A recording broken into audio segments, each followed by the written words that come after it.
Hello दोस्तों, नमस्कार। मैं शिव भरोज सिंह अपने चैनल शिव भरोज सिंह में आप सभी का स्वागत करता हूं। मैं लगातार परीक्षा उपयोगी और महत्वपूर्ण विषयों पर आधारित वीडियो लेकर आ रहा हूं। यूट्यूब पर अभी तक मेरे 56 वीडियो आ चुके हैं जो इतिहास, भूगोल और सामान्य ज्ञान पर आधारित है। आपने मेरे चैनल को अभी तक सब्सक्राइब नहीं किया है तो सब्सक्राइब कर लीजिए और बेल आइकन को दबा दीजिए, जिससे मेरे आने वाले वीडियो की नोटिफिकेशन आपको मिलती रहे। और साथ ही कमेंट्स बॉक्स में जरूरी सुझाव दीजिए। आज फिर मैं एक महत्वपूर्ण वीडियो लेकर आया हूं जिसका विषय है रोलेट एक्ट और जलियांवाला बाग हत्याकांड पर पूछे गए महत्वपूर्ण प्रश्न। इसके पूर्व महात्मा गांधी और उनके आंदोलनों, असहयोग आंदोलन, सविनय अवज्ञा आंदोलन और भारत छोड़ो आंदोलन सहित कई आधुनिक भारत के इतिहास पर आधारित प्रश्नों की श्रृंखला में मेरा वीडियो आ चुका है। आप उन वीडियोज को देख लीजिए जिससे आप इस वीडियो को आसानी से समझ सके। रोलेट एक्ट और जलियांवाला बाग हत्याकांड, ये दोनों ही घटनाएं आपस में एक दूसरे से जुड़ी हुई है। ये दोनों ही घटनाएं आपस में किस प्रकार से जुड़ी हुई है, इस प्रश्नों की श्रृंखला में हम यहां पर इसे समझेंगे। तो रोलेट एक्ट एक ऐसा कानून जिसे ब्रिटिश हुकूमत ने भारतीय क्रांतिकारी के आंदोलनों को दबाने और ब्रिटिश हुकूमत द्वारा भारतीय नागरिकों को प्रताड़ित करने के लिए एक ऐसा कानून लाया गया जिसे भारतीयों ने काला कानून कहा। इस रोलेट एक्ट के द्वारा किसी भी भारतीय को बिना आरोप लगाए गिरफ्तार कर बंदी बनाया जाता था, जिसके कारण से पूरे भारत में इस काले कानून का विरोध हुआ। तो चलिए जुड़ते हैं इसके महत्वपूर्ण प्रश्नों से। पहला प्रश्न है कि रोलेट एक्ट किसकी अध्यक्षता में बनाया गया था। यह प्रतियोगी परीक्षाओं में पूछा जाता है। तो Rowlatt Act Sir Sidney Arthur Taylor Rowlatt की अध्यक्षता में बनाया गया था और उन्हीं के नाम पर इसका नाम रोलेट एक्ट पड़ा। दूसरा प्रश्न है कि रोलेट एक्ट भारत में कब लागू किया गया था। तो रोलेट एक्ट भारत में मार्च 1919 में लागू किया गया था। तीसरा प्रश्न है कि किस एक्ट को काला कानून कहा गया। तो रोलेट एक्ट को काला कानून कहा गया। चौथा प्रश्न है कि रोलेट एक्ट लाने का क्या प्रयोजन था, यानी अंग्रेज भारत में रोलेट एक्ट क्यों लेकर आए। राष्ट्रीय एवं क्रांतिकारी गतिविधियों पर रोक लगाना। अंग्रेज भारत में पनप रहे राष्ट्रीय और क्रांतिकारी गतिविधियों पर रोक लगाना चाहते थे, इसलिए रोलेट एक्ट लेकर आए जिसे काला कानून की संज्ञा दी गई। पांचवा प्रश्न है कि रोलेट एक्ट का लक्ष्य क्या था। तो रोलेट एक्ट का लक्ष्य था बिना मुकदमा चलाए बंदी बनाना। छठा प्रश्न है कि अखिल भारतीय राजनीति में गांधी जी का पहला साहसिक कदम कौन सा था। तो अखिल भारतीय राजनीति में गांधी जी का पहला साहसिक कदम रोलेट सत्याग्रह था। गांधी जी ने 1917 में अपना पहला सत्याग्रह भारत में चंपारण आंदोलन से प्रारंभ किया था, लेकिन गांधी जी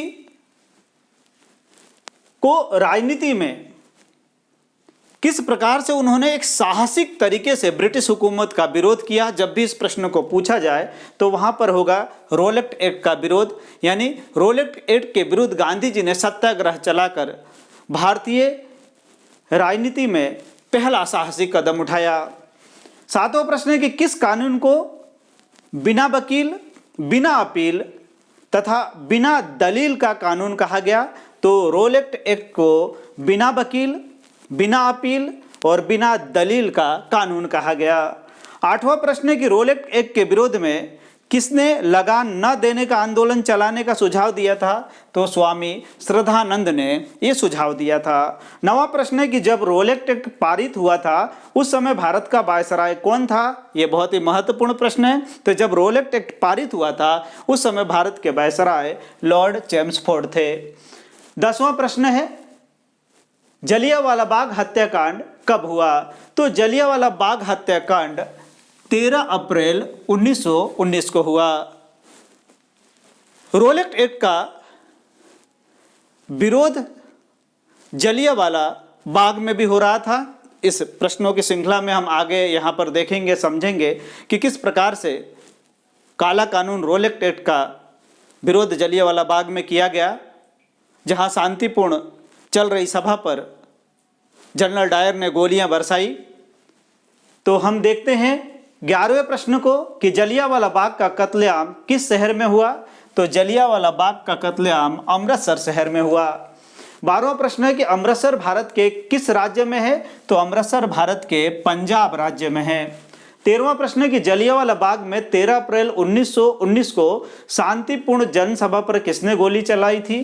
तो जनरल डायर ने 13 अप्रैल 1919 को शांतिपूर्ण सभा पर गोलियां चलाई थी। 14वां प्रश्न है कि जलियांवाला बाग में प्रदर्शन के लिए लोग क्यों जमा हुए थे?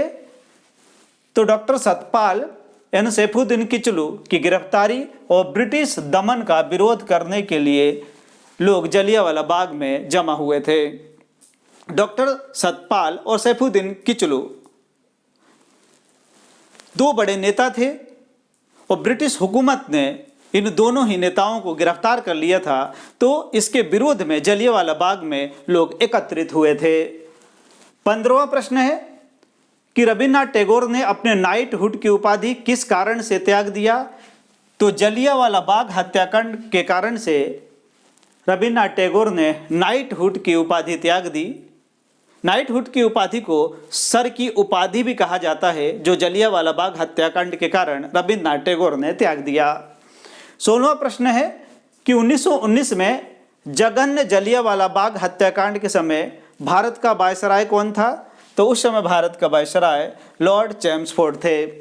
17वां प्रश्न है कि जलियांवाला बाग हत्याकांड की जांच के लिए ब्रिटिश सरकार ने किस कमीशन का गठन किया? तो जलियांवाला बाग हत्याकांड की जांच के लिए ब्रिटिश सरकार ने हंटर कमीशन का गठन किया। हंटर कमीशन ने इस विषय में बहुत सी सुनवाई की और अंत में जनरल डायर को